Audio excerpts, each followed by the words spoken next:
Before start this video, please subscribe my channel and click on bell icon. Thanks. A Rutgers-led study published in Nature analyzing ocean sediment shows that ocean oxygen levels in a key area were higher during the Miocene warm period, some 16 million years ago when the Earth's temperature was hotter than it is today. In recent decades, levels of life-sustaining oxygen in the ocean have been decreasing, raising concerns that oxygen-deficient zones in key parts of the world oceans will expand, further harming marine life.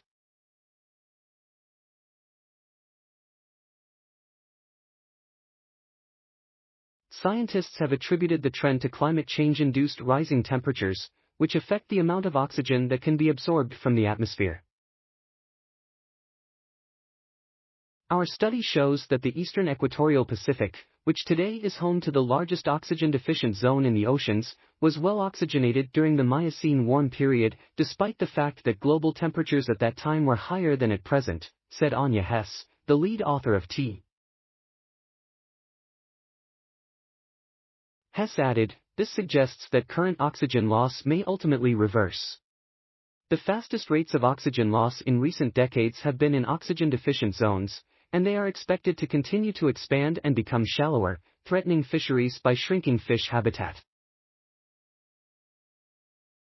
However, climate models diverge in their predictions of how these zones will respond beyond the year 2100, inspiring the team to investigate more.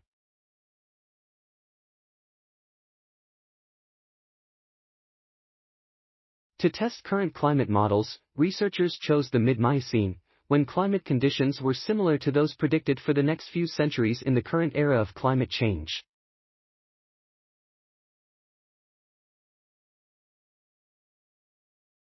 Researchers examined ocean sediments deposited during the mid-Miocene in the eastern equatorial Pacific.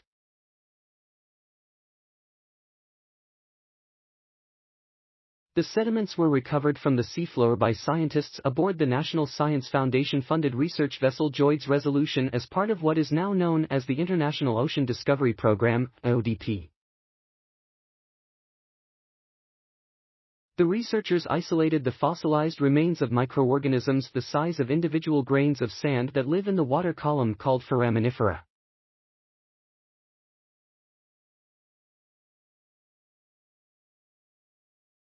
The scientists analyzed the chemical composition of the foraminifera, which reflects the chemical profile of the ancient ocean.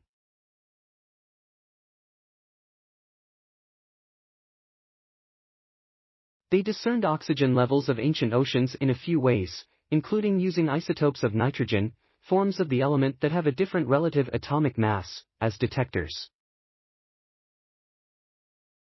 The isotopes are sensitive to a process called denitrification that only occurs at very low oxygen levels.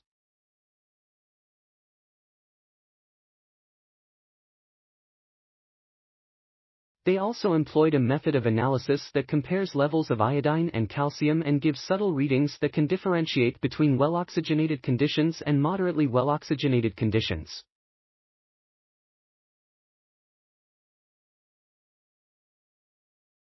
The methods showed the area was well oxygenated during the height of Miocene warmth, even approaching modern-day levels seen in the open ocean South Pacific. These results were unexpected and suggest that the solubility-driven loss of oxygen that has occurred in recent decades is not the end of the story for oxygen's response to climate change, Rosenthal said.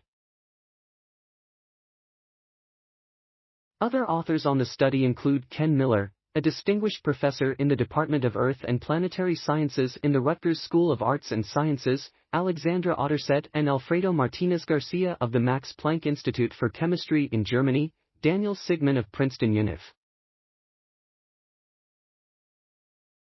Thanks for watching. Please subscribe my channel for more videos.